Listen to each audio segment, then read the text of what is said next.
शौर्य का प्रतीक कांगड़ा किला, जिसके बारे में कहावत थी कि जो भी इस किले पर राज करेगा वह पश्चिमी हिमालय के सभी राज्यों पर राज करेगा। इसलिए इस किले पर अधिकार जमाने के लिए सिकंदर, मुगल और अंग्रेजों ने कई बार हमले किए और लूटपाट की। इस किले का इतिहास महाभारत काल से भी जोड़ा गया है। तो चलिए मेरे साथ भारतीय इतिहास में सबसे प्राचीन, ऐतिहासिक और महत्वपूर्ण स्थान रखने वाले किले कांगड़े किले की सैर पर।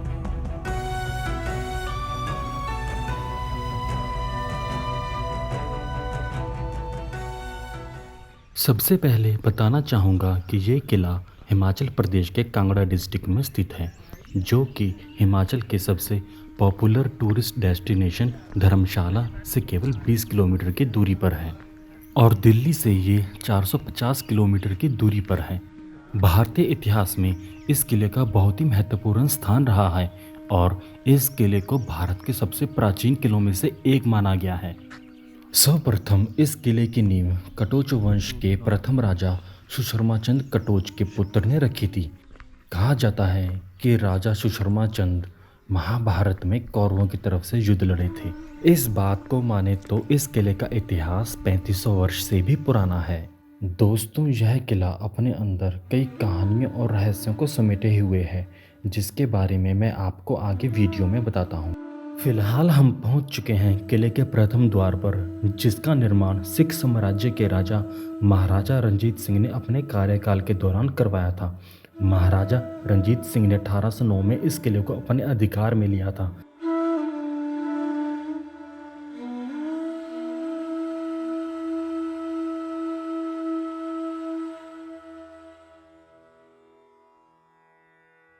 दोस्तों, आप देखोगे कि इस किले में प्रवेश करने के लिए कई दरवाज़ों से होकर गुजरना पड़ेगा।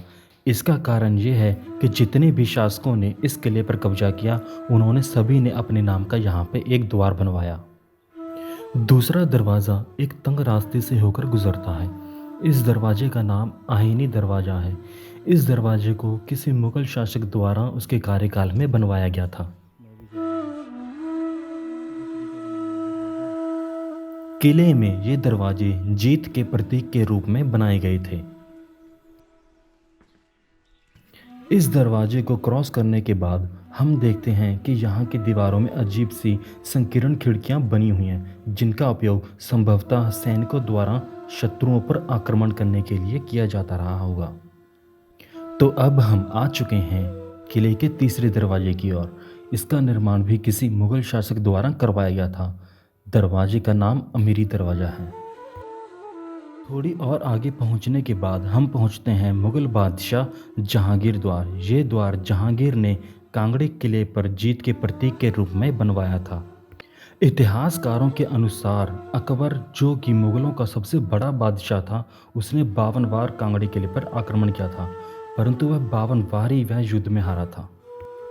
फिर उसके उत्तराधिकारी जहांगीर ने कांगड़ा किले पर हमला किया। कहा जाता है कि उसने 14 महीने तक किले को चारों तरफ से घेर के रखा, जिस वजह से किले के अंदर खाद्य पदार्थों की कमी हुई और दरवाजे खोलने पड़े। आखिरकार 1620 ईस्वी में जहांगीर द्वारा इस किले पर कब्जा कर लिया गया। और दोस्तों, कहा जाता है कि यहाँ की स्त्रियों ने अपने मान सम्मान को बचाने के लिए किले में मौजूद एक तालाब में अपने पैरों में पत्थर बांध के उसमें कूद गईं। आज भी वह तालाब मौजूद है, लेकिन वहाँ पर किसी आम टूरिस्ट को जाने नहीं दिया जाता। मुगलों ने कई वर्षों तक इस किले पर अधिकार रखा, लेकिन धीरे धीरे मुगलों की ताकत कमज़ोर होने लगी और 1775 ईस्वी में राजा संसार चंद कटोच अपने पूर्वजों की इस निशानी को अपने अधिकार में लेने में सफल रहे। राजा संसार चंद ने आसपास के कई राज्यों पर भी अधिकार किया, जिस वजह से उनके और भी कई शत्रु बन गए। गोरखा सेना और अन्य राज्यों के शासकों ने मिलकर कांगड़ा पर हमला कर दिया और कांगड़े राज्य पर अपना अधिकार करना चाहा। तब राजा संसार चंद कटोच ने महाराजा रंजीत सिंह की सहायता से दुश्मन सेना को यहाँ से खदेड़ दिया। तब यह किला राजा संसार चंद कटोच और महाराजा रंजीत सिंह के मध्य हुई संधि के अनुसार यह किला 1809 ईस्वी में महाराजा रंजीत सिंह के पास चला गया। तो फिलहाल हम आ चुके हैं किले के 5वें गेट की तरफ। इस गेट का नाम है अंधेरी गेट। ये भी टूट चुका है ऊपर से, यहाँ से बना होगा तो वो टूट चुका है, नाम ही है सिर्फ।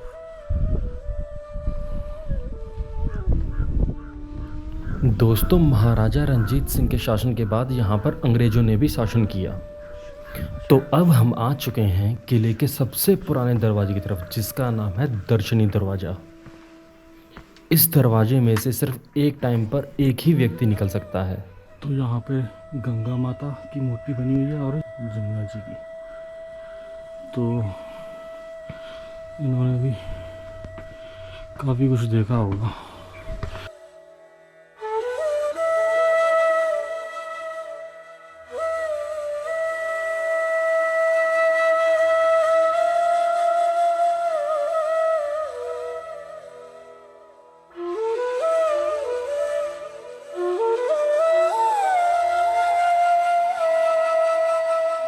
तो इस दर्शनी द्वार को क्रॉस करने के बाद हम पहुंचते हैं किले के अंदरूनी भाग में, जहां पर एक विशाल प्रांगण मौजूद है। इस एरिया में कई रिहायशी इमारतें और कई मंदिर भी बने हुए हैं। यहाँ पर प्रोग्राम वगैरह होते होंगे पहले, जो राजा महाराजा करवाते होंगे। ये देखिए इनके अवशेष बचे हुए हैं। यहाँ से देखते हैं व्यू कैसा दिखता है। ज़बरदस्त सीनरी दिख रही है यहाँ से तो। वही वाह, देखिए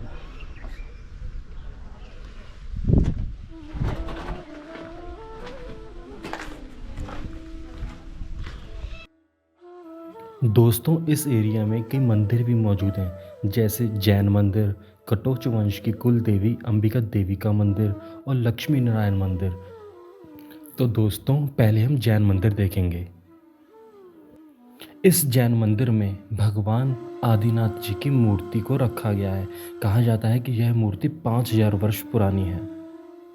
यह मंदिर जैन कम्युनिटी के लिए बहुत इम्पोर्टेंट मंदिर है। जैन कम्युनिटी द्वारा यहाँ पर आज भी पूजा अर्चना की जाती है।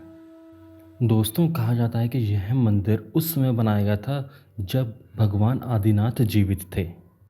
इस मंदिर के साथ कटोच वंश की कुल देवी देवी अंबिका जी का मंदिर मौजूद है। यहाँ पर पहले देवी अंबिका की सोने की मूर्ति मौजूद थी, जिसे मुगल आक्रांता मोहम्मद गजनवी पिघलाकर अपने साथ ले गया। तो अब हम आ चुके हैं लक्ष्मी नारायण मंदिर की तरफ। दोस्तों, यह मंदिर पूरी तरह खंडित हो चुका है।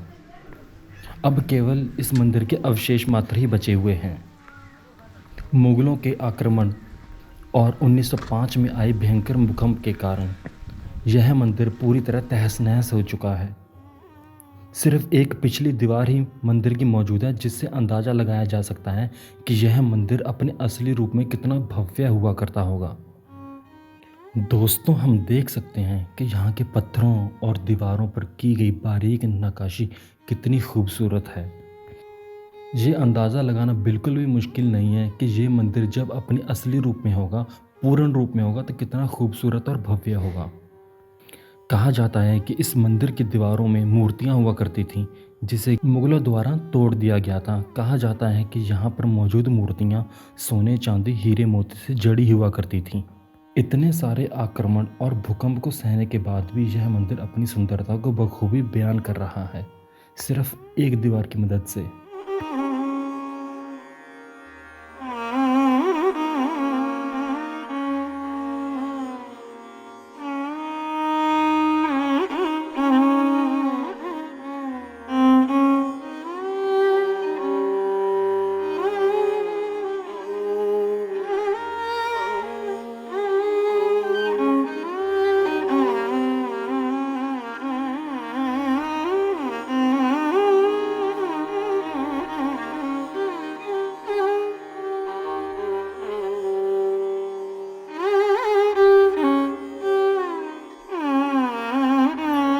तो अब हम चलते हैं किले के ऊपर की तरफ। यहाँ से मंदिर की दीवार बहुत ही खूबसूरत दिखाई दे रही थी।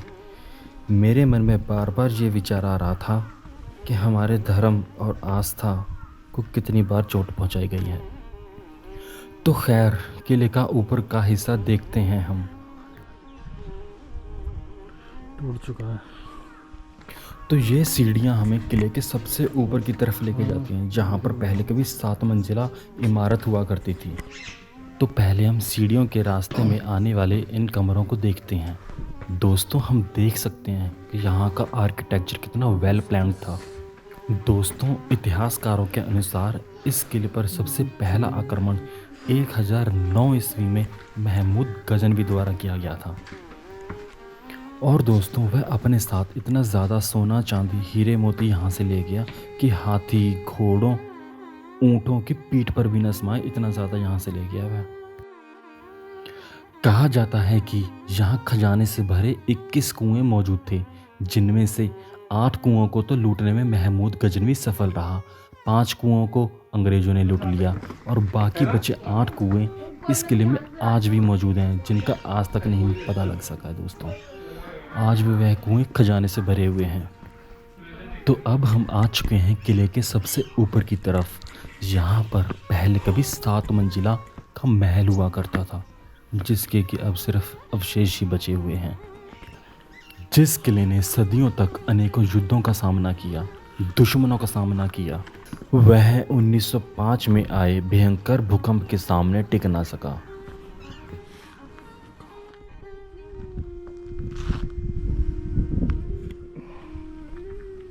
ये अवशेष पड़े हुए हैं। अब नीचे जाके देखते हैं हम। यहाँ से ये शायद उधर की तरफ जा रहा रास्ता, वहाँ चलते हैं उधर ही।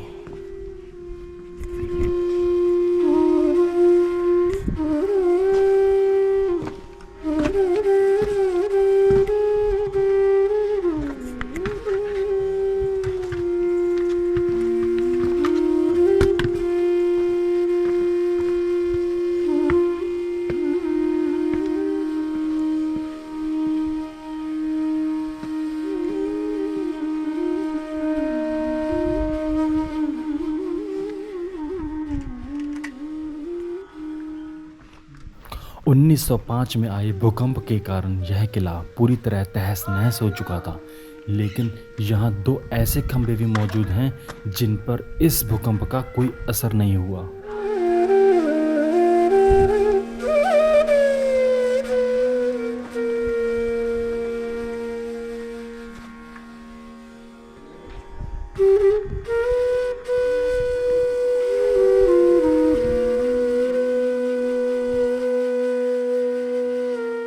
दोस्तों जिन 21 कुओं का मैंने आपको पहले जिक्र किया था, शायद ये भी उनमें से एक होगा।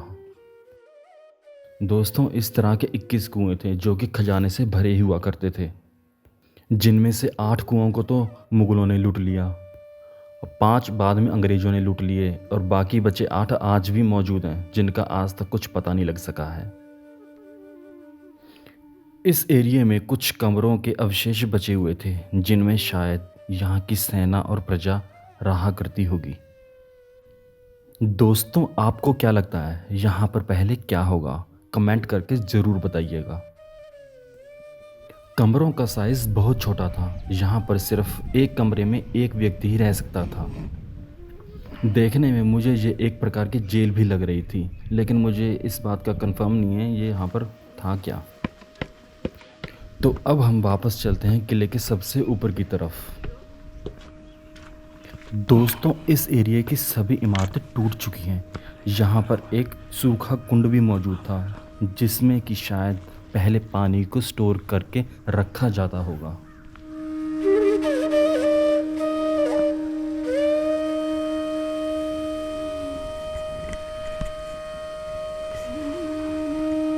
इसी एरिया में पहले 7 मंजिला महल हुआ करता था, जो कि भूकंप के कारण टूट गया।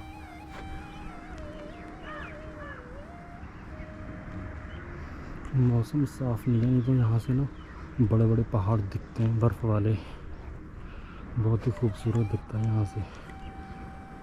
नगरकोट, इसको पहले नगरकोट भी बोला जाता था, अभी बोला जाता है नगरकोट।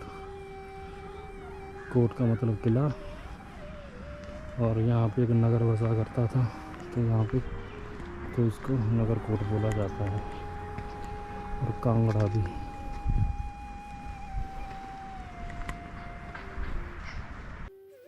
तीन तरफ से गहरी खाइयों और एक तरफ से माझी नदी और दूसरी तरफ से बाणगंगा से घिरे इस किले को अपने अधिकार में लेना बहुत मुश्किल था।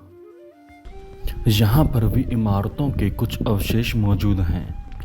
यहाँ से दुश्मनों पर दूर से ही नज़र रखी जा सकती थी। यहाँ से हम बाणगंगा को इजीली देख सकते हैं। दुश्मन सेना को इस किले पर अधिकार करने के लिए पहले इन खतरनाक और गहरी खाइयों और नदियों को पार करना पड़ता था, जिन्हें पार करना बहुत मुश्किल था। और अब हम जा रहे हैं किले के आखिरी पोर्शन की तरफ, जो कि एक तरह का व्यू पॉइंट है। यहाँ से हम दूर तक आसपास के खूबसूरत नज़ारों को देख सकते हैं।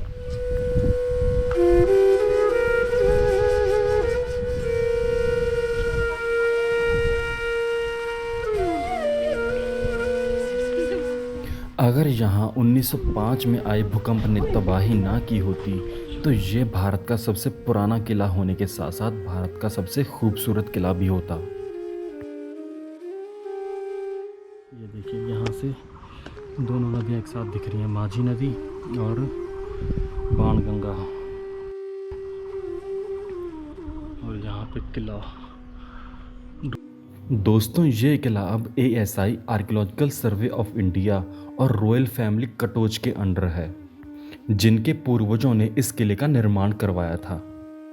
दोस्तों, इस किले को देखकर मुझे महसूस हुआ ये कहावत बिल्कुल ठीक थी कि जिन्होंने पहाड़ों पर राज करना है उसका इस किले पर अधिकार करना बेहद ज़रूरी था। इसलिए इस किले पर अधिकार करने के लिए समय समय पर युद्ध होते रहे और आक्रमण होते रहे। लगभग 1846 से लेकर 1905 तक यहाँ पर अंग्रेजों ने शासन किया। 1905 में आए भयंकर भूकंप के बाद ये किला अंग्रेजों ने कटोच राजाओं को वापस सौंप दिया। दोस्तों, किले के पीछे की तरफ एक घने जंगल की तरफ पगडंडी जा रही थी, जो कि हमें एक बहुत ही सुंदर सरोवर की तरफ ले गई।